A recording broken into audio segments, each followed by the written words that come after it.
and it's ruining our fiscal strategy, and it's making South Africans really upset that a parliament cleaner is earning more than a teacher in a rural town in South Africa. These things make no sense. We can't be spending 30,000 rand on a cleaner when people are struggling to get by. So Paul, this is part of the problem. Unity. All the parties agreed, not only the DA or the PA, it is the IFP, good PAC. We all agreed. Please don't play politics with our people. Thank you. There's this lady who says, are we going to consult everybody? It doesn't mean we don't listen to anybody proposal that are submitted, but it doesn't mean we're going to organize rallies across the country for civil society and everybody.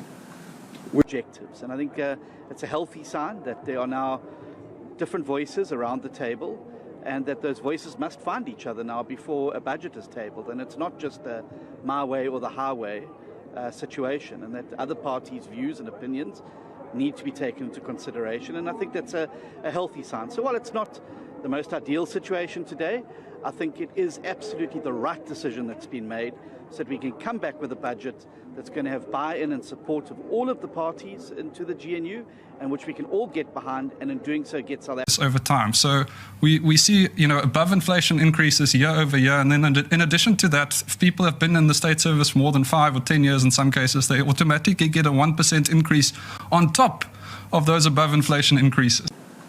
We listen to those proposals that have been said. People march to my office. I'm used to it.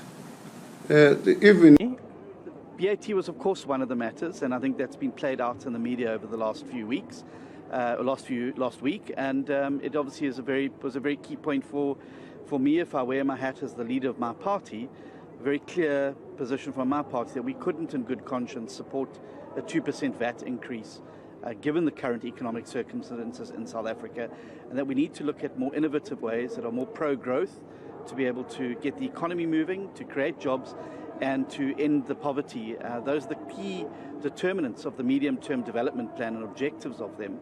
And we need a budget that speaks to those key objectives. And I think the truth is, all parties in the GNU agreed to the postponement, not certain parties. Let us not play politics, because the people out there are waiting on us to lead this government of national. Postpone today's budget and to come back to Parliament with a budget that we think better reflects the growth and jobs agenda, and which also takes into consideration the plight of the people of South Africa, who are suffering under an incredibly high cost of living crisis, a huge unemployment crisis. And what we want to do is to come back with a budget that will answer all of those questions, but also give South Africans hope that there is now a big move forward under the government of national unity to fix the economy, to create jobs, and to ensure that we can combat the high cost of living. So, Paul, short answer on that is no.